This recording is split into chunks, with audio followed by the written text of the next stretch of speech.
Test পরীক্ষা দরকার হবে। ধরো একটা ঘনক আছে, আচ্ছা এরকম লিখি 1 নম্বর কোশ্চেন 4.2 ডেসিমিটার বাহুযুক্ত, কোশ্চেনটা লিখে ফেলো, বাহুযুক্ত ঘনক থেকে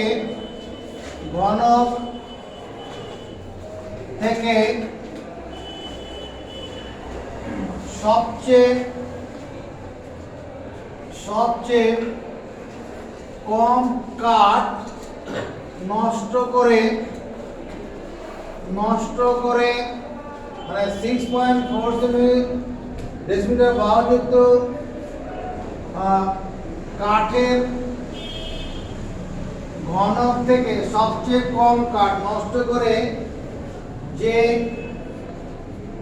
শঙ্কুটি তৈরি করে, যে সর্ববৃহৎ শঙ্কুটি তৈরি করা যাবে, শঙ্কুটি তৈরি করা যাবে তার আয়তন কত হবে? প্রশ্ন 6 পয়েন্ট, ওখানে চলে যাবে, চলে যায়, ফাঁকা চলে যায়, ওখান থেকে বোর্ড দেখতে পাবি। ধন্যবাদ। 6.2 ডেসিমিটার বাহুযুক্ত কাঠের ঘনক, যারা একটা কাঠের ঘনক বানাই, কাঠের ঘনক মানে তুমি মানে একটা বর্গক্ষেত্র বানাও, মনের সুখে একটা বর্গক্ষেত্র বানাও, সব বাহু সমান। কে বানাবে? কাঠের ঘনক, এটা সব বাহু সমান করলাম, এর সামনে আরেকটা ঘনক বানাচ্ছি, বর্গক্ষেত্রের সামনে আরেকটি সমান মাপের বর্গক্ষেত্র, বর্গক্ষেত্রের সামনে আরেকটি সমান মাপের বর্গক্ষেত্র করেছি। এবার এই কোণাগুলো যোগ করে দিই, এই কোণাগুলো যোগ করে দিলাম। এটা কি তৈরি হলো? এটা তৈরি হলো একটা নিরেট কাঠের ঘনক, এটা নিরেট কাঠের ঘনক। এই যে ঘনকটা হলো, এর বাহুর দৈর্ঘ্য কত? 4.2 ডেসিমিটার। এবার এখান থেকে কি বলছে? সবচেয়ে কম কাঠ নষ্ট করে সর্ববৃহৎ যে শঙ্কুটি তৈরি করা যাবে তার আয়তন কত? সর্ববৃহৎ শঙ্কু পেতে গেলে এই বাহুর মধ্যবিন্দুগুলোকে ঠিক করব, ভূমির মধ্যবিন্দুগুলোকে ঠিক কর না করে এখানে একটা বৃত্ত আঁকছি। আরে তাকারে এরকম একটা বৃত্ত বানালাম, হলো এই ভূমির উপরে একটা বৃত্ত করলাম, আর এর মাঝখানে এই মধ্যবিন্দু এরকম জায়গায় নিলাম, এরকম ভাবে যোগ করব। তাহলে এই যে শঙ্কুটা তৈরি হলো, এই শঙ্কুটা কি হবে? সবচেয়ে বড়, এর থেকে বড় আর করা যাবে না, এটাই হবে সর্ববৃহৎ শঙ্কু। সবচেয়ে কম কাঠ নষ্ট করে এই যে শঙ্কুটা যেটা তৈরি হবে, এর উচ্চতাটা কত হবে? এর উচ্চতাটা হবে এই যে গণকের যে ধারটা আছে 4.2 ডেসিমিটার, তার সঙ্গে সমান হবে। ঠিক আছে? যেহেতু সবচেয়ে কম কাঠ নষ্ট করে কি করা হবে? 4.2 ডেসিমিটার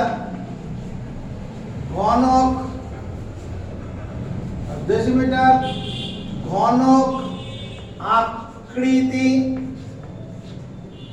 কাঠের ব্লক, কাঠের এখানে ব্লক বলতে পারো, কাঠের ব্লক, ব্লক থেকে সবচেয়ে বড় শঙ্কু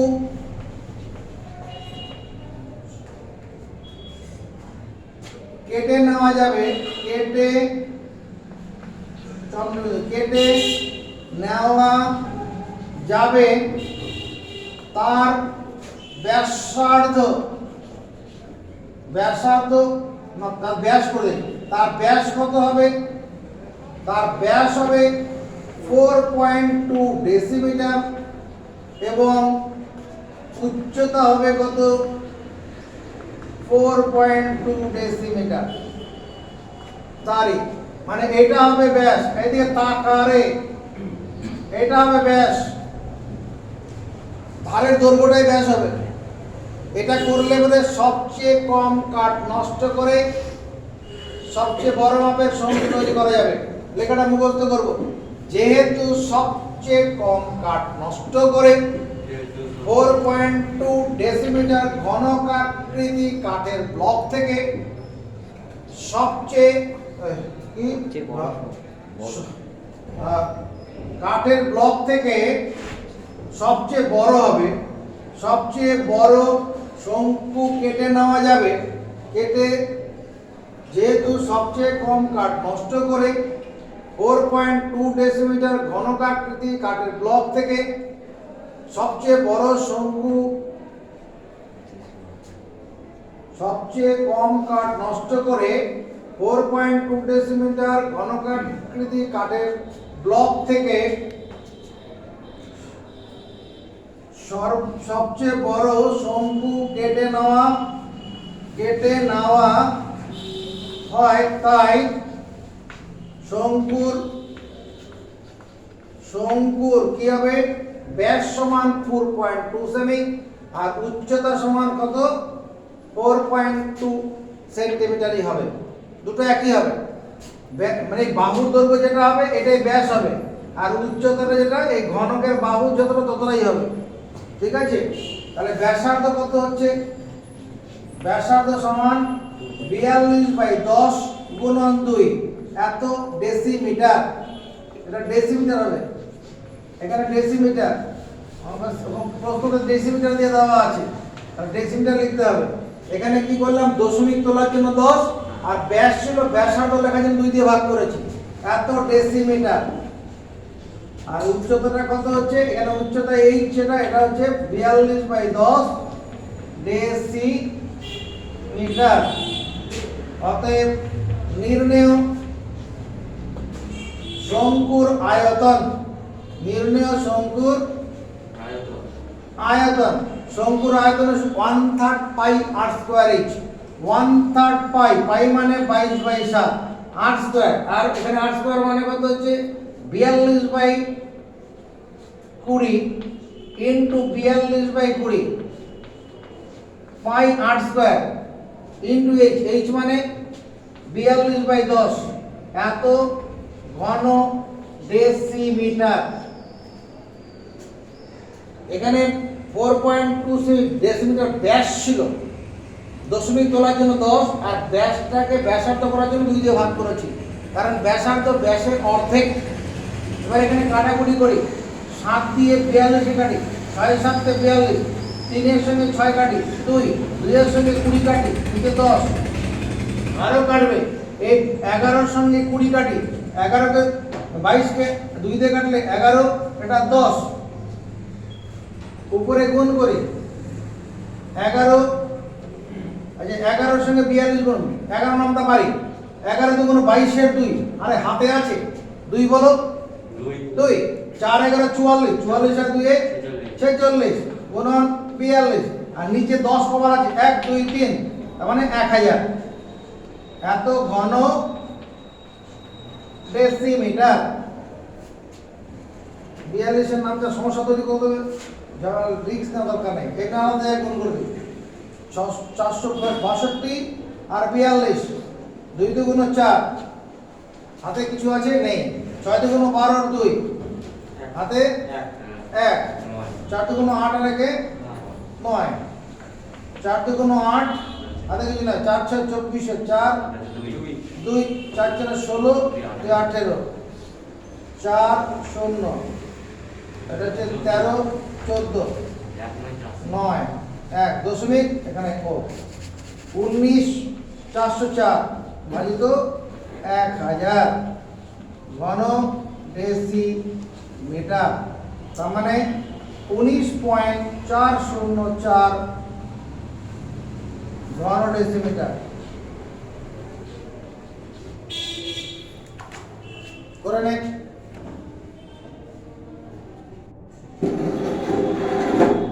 তাড়াতাড়ি করবে।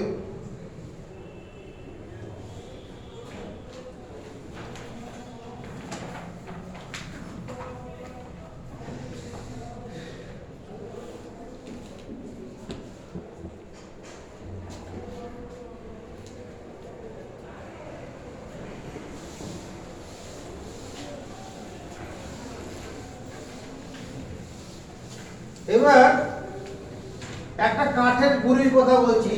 কাঠের গুড়িটা কেমন দেখতে হয় বলো? লম্ব বৃত্তাকার চোঙ আকৃতির কাঠের গুড়ি কেমন দেখতে হয়? 2 নম্বর কোশ্চেন, একটি কাঠের গুড়ির বক্রতলের ক্ষেত্রফল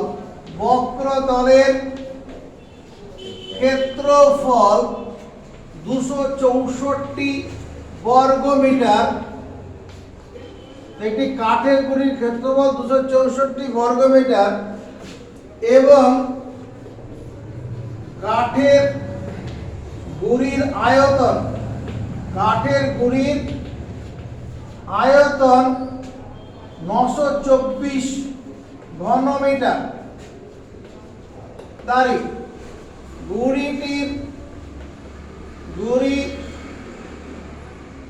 গুড়িটির ব্যাস ও উচ্চতা কত? না, গুড়িটির ব্যাস ও দৈর্ঘ্য কত? কেন এটাকে উচ্চতা না লিখে দৈর্ঘ্য লিখলাম তার কারণ আছে। এদিকে তাকা, একটা গুড়ি নিশ্চয় দাঁড় করিয়ে রাখে না কেউ, মেঝের মধ্যে ফেলে রাখে। কিভাবে রাখে? আরে তোর কি বললাম, একটা কাঠের গুড়িকে এরকম মেঝে রাস্তার মধ্যে ফেলে রাখে না? তাহলে ফেলে রাখলে পরে তখন একটু দৈর্ঘ্য হবে। আর উচ্চতা যদি দাঁড় করিয়ে রাখতাম খাড়া করে, তখন উচ্চতা হতো। খাড়া করে থাকলে তখন উচ্চতা, আর শোয়ানো থাকলে তখন দৈর্ঘ্য। তাই এটা কাঠের গুড়ি, ওই তাকারে এই দেখ কাঠের গুড়ি যে সমর্থন। এই কাঠের গুড়ির এটা হলো বক্রতল। এই তলটা কি? বক্রতল। আর আয়তন মানে এর ভেতরে যতটা জায়গা আছে। প্রশ্নানুসারে এটা একটা কাঠের গুড়ি হলো একটা লম্ব বৃত্তাকার চোখ। ইহা একটি লম্ব বৃত্তাকার চোখ। আর ইহা না বলে গুড়ি হলো লম্ব বৃত্তাকার চোখ। গুড়িটা লম্ব বৃত্তাকার চোখ হয়। তাহলে প্রশ্নানুসারে 2πRh 264 বর্গ মিটার এটা লিখতে পারি, এবং πr²h 924 ঘন মিটার। দেখ তো লেখা যাবে কিনা? এই ভাই সমর্থন দেওয়া যাবে? দেখো কি করে অঙ্কটা সামলাচ্ছি। এখানে আমি একটা কাজ করছি, 2πRh ইনটু r সমান কি লিখবো? এখানে কি করলাম, একটা অতিরিক্ত 2 দিয়ে গুণ করলাম, ইচ্ছা করে করেছি। এখানে একটা অতিরিক্ত 2 দিয়ে গুণ করি, আর r² এখানে r ইনটু r করেছি। তাহলে ডান দিকে 2 দিয়ে গুণ করে ব্যালেন্স করাতে হবে। ডান দিকে 2 দিয়ে গুণ করলাম, 924 ঘন মিটার। কেন করলাম উত্তর পরে পাওয়া যাবে। আমি এটা করতে পারি কিনা, বাঁদিকে 2 দিয়ে গুণ করলাম, ডান দিকে 2 দিয়ে গুণ করলাম, আর এই r²টাকে r ইনটু r করলাম। এইটুকুনের বদলে এবার কি লিখবো? এই যে তাকারে, আরে কি লিখবো? 264 বর্গ metre into r equal to 2 into 924। আরে ঘন মিটারকে যদি লিখি বর্গ মিটার ইনটু মিটার, দোষ করবো? বর্গ মিটার মানে 3টা মিটারের গুণ ছিল। বর্গ মিটার, ঘন মিটার মানে 3টা মিটারের গুণফল। বর্গ মিটার ইনটু মিটার, এই বর্গ মিটার কেটে দিলাম। 2 দিয়ে এটা কাটি, 2 1 কে 2, 3 2 6 আর 2 2 4। এই বাচ্চাটার সঙ্গে 8 7 দিয়ে গুণ করলে কত হয়? এটাকে 7 দিয়ে গুণ করতে এই সংখ্যাটা হয় কিনা? 7 2 14 4 মিললো। আর থাকলো 1, 3 7 21 আর হাতে ছিল 1 22, 2 হাতে আছে 2, 7 থেকে 7 2 আরে মিলে গেল তো। এটা সঙ্গে এটা কাটলে কত লিখবো? 7। তাহলে r সমান কত? 7 মিটার। উত্তর কাঠের গুড়ির কি চেয়েছে রে ভাই? ব্যাস। তাহলে 2 মিটার, 2r সমান কত হবে? 14 মিটার। অসম্ভব ব্যাপার রে। হ্যাঁ, এটা ভুল হলো না। 14 মিটার ব্যাস কাটনি করে কত বড় আছে 14 মিটার ব্যাস। তাহলে ভাই আমি সংখ্যা করতে ভুল করেছি।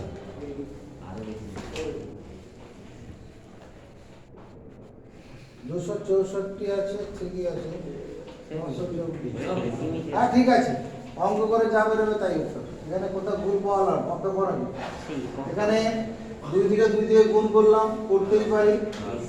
আর এখানে r স্কয়ার আর করে দিয়েছি 2 পাই আর এই মানে এই মানটা বসালাম, 2 দিয়ে এটা কাটলাম 132। এখানে এটাকে 7 দিয়ে গুণ করলে ওটা মিলে যাচ্ছে, ঠিক আছে। এটা হচ্ছে ব্যাস 14 মিটার ব্যাস। এবার এটা বাউন্ডারি ওয়াল। এবার এখানে বসাই 2 × 22/7, আর এর মান কত 7 মিটার ইনটু h সমান 264 বর্গ মিটার। এই 7 এর সঙ্গে 7 কেটে গেল, কাটো। এটা 22 দিয়ে কাটি, 22 দুগুণ কত, 22 একে 22, হাত থাকবে 4, 44, 22 দুগুণ 44, এটা 11। তাহলে আর মিটারের সঙ্গে বর্গ মিটার কেটে একটা মিটার হয়ে যাবে।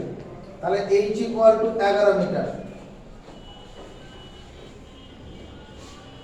h = 11 metre. আর কাঠের গুলির উচ্চতাটা কত, 11 মিটার করে নিন।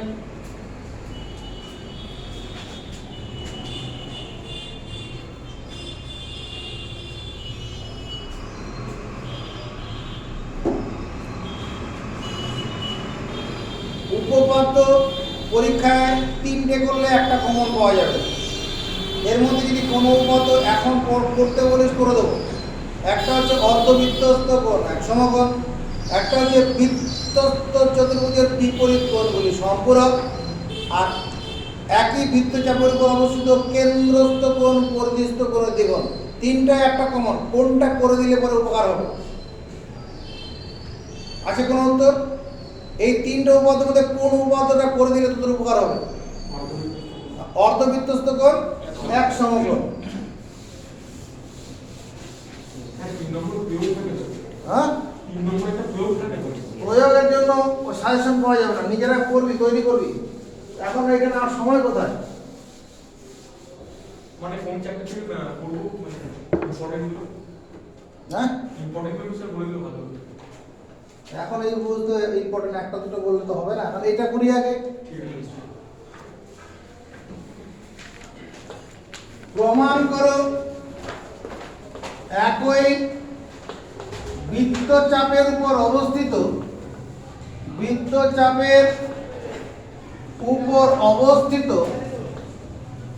প্রমাণ করো একই বৃত্তচাপের উপর অবস্থিত কেন্দ্রস্থ কোণ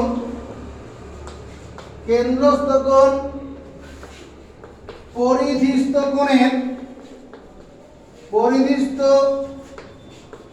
কোণের দ্বিগুণ। এটা করি। প্রমাণ করো একই বৃত্তচাপের উপর অবস্থিত কেন্দ্রস্থ কোণ। আচ্ছা, প্রথমে একটা বৃত্ত বানাও, কম্পাস দিয়ে বৃত্ত করবে। পরীক্ষার খাতায় এমনি করলে হবে না, কম্পাস দিয়ে বৃত্তটা করতে হবে। বলো, এই বৃত্তের কেন্দ্র মনে করো এখানে আছে, আর এখানে একটা বিন্দু নাও এ, এখানে সি, এখানে বি। তাহলে এ থেকে সি হয়ে বি, এটা কি একটা বৃত্তচাপ?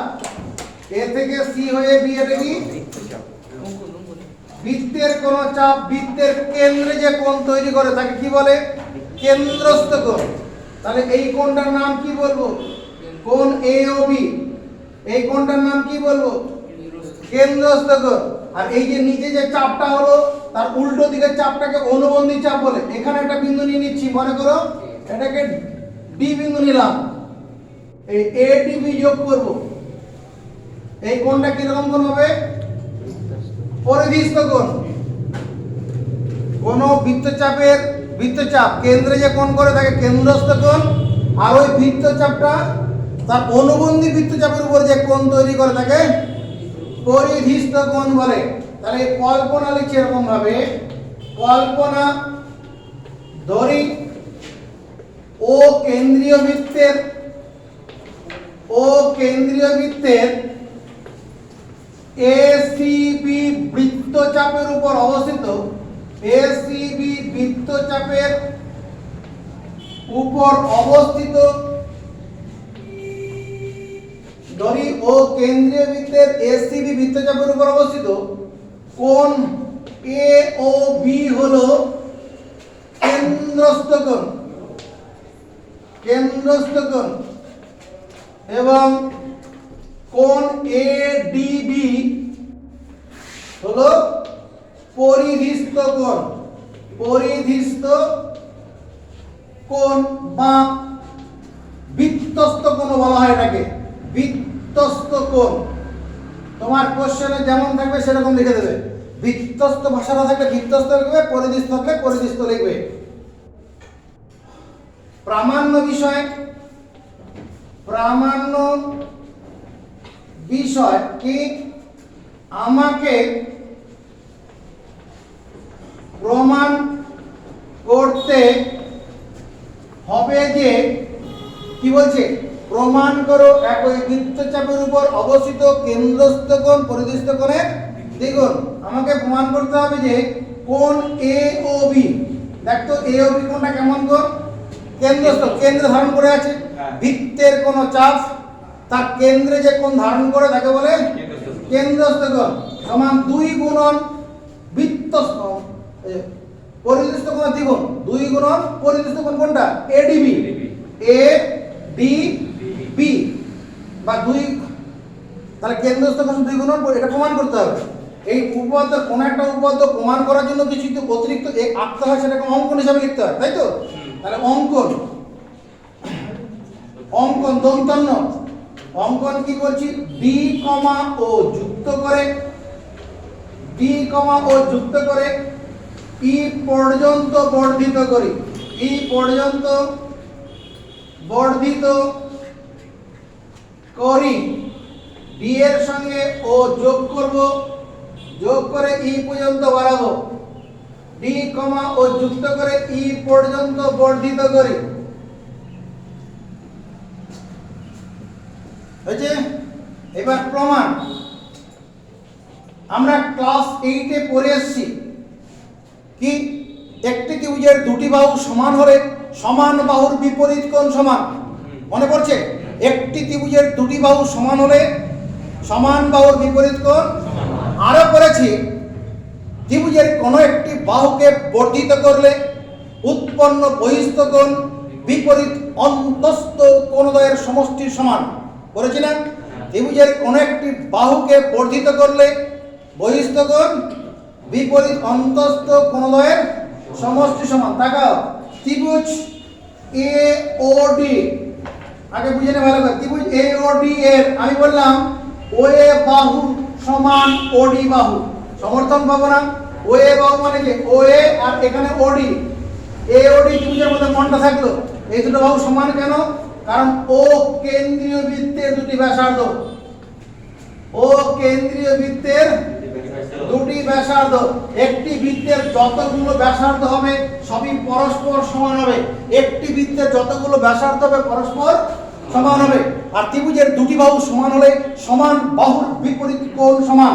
অতএব আমি কি বলবো, ও এ বাহুর বিপরীতে, আরে জ্যামিতির ভাষায় বিপরীতে মানে সামনে, এই যে ও এ বাহুটা এর বিপরীতে মানে এই কোণটা আছে না, এই কোণটার নাম কি, কোণ এ বি ও সমান। আবার ও এ বাহুর বিপরীত মানে আর ও ডি বাহুর বিপরীতে এই কোণটা আছে, তাহলে এই কোণটার নাম কি, কোণ ডি এ ও। এটাকে নাম্বারিং করলাম 1, মুখস্থ করে নেবে, সময় হাতে নেই, করে দিচ্ছি। আচ্ছা এবার দেখো,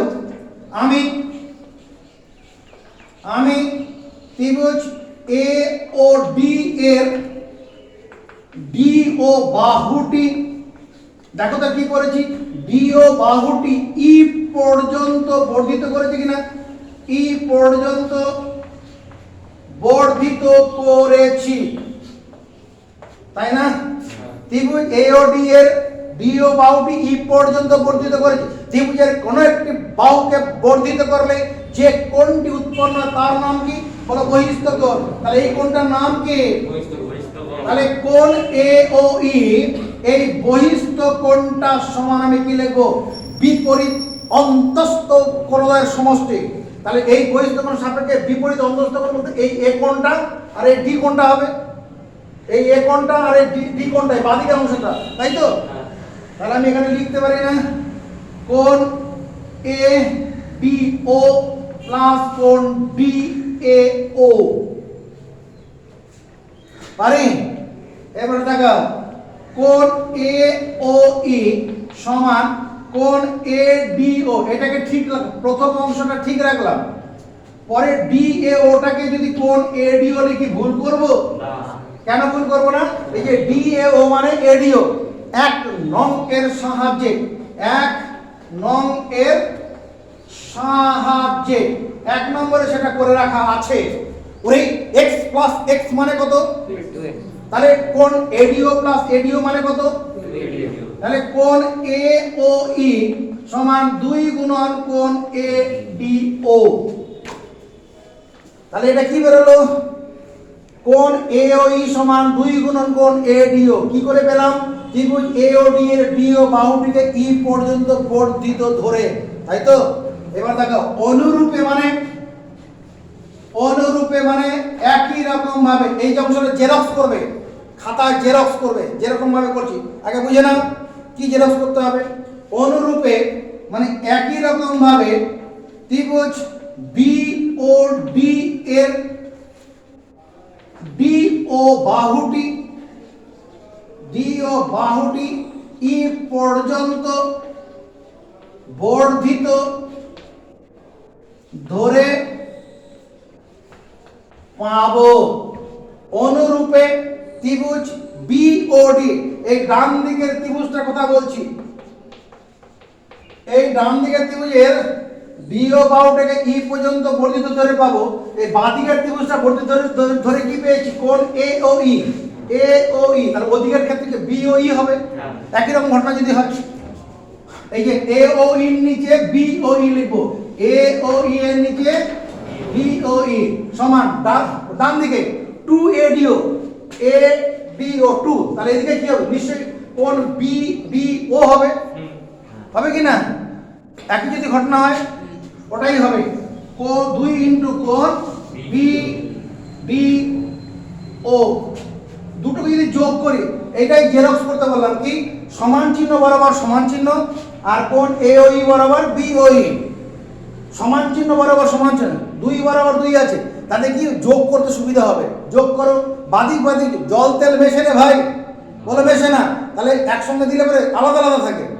এখানেও তাই, এ ও ই আর বি ও ই মিশবে না, পাশে থাকবে কোণ এ ও ই প্লাস কোণ বি ও ই সমান, ডান দিকে 2 কমন দেখছি, কমনটা নিয়ে নেব, কোণ এ ডি ও প্লাস কোণ বি ডি ও হলো। দেখো এই দুটো কোণ যোগ করলে আসলে ছবিতে কোন কোনটা ধরা দিচ্ছে? কোণ এ ও ই, কোণ এ ও ই মানে এই এ ও ই মানে এই কোণটা, তাই না? আর বি ও ই মানে এই কোণটা, তাহলে এই দুটো কোণ মিলে গোটা কোণটা হচ্ছে না? গোটা কোণটার নাম কি? কোণ এ ও বি। 2 ইনটু, দেখো তো এই যে A D O, A D ও এই কোণটা কথা বলা হচ্ছে, আর বি ডি ও মানে এইটা, তাহলে এই দুটো কোণ যোগ করলে গোটা কোণটা হচ্ছে না? A D B, A D B. বুঝা গেছে? একবার চট করে পড়ে নিয়ে খাতা লেখা শুরু করো, একবার পড়ে নে, একবার পড়ে নিয়ে দেখো কোনো অসুবিধা হলো নাকি।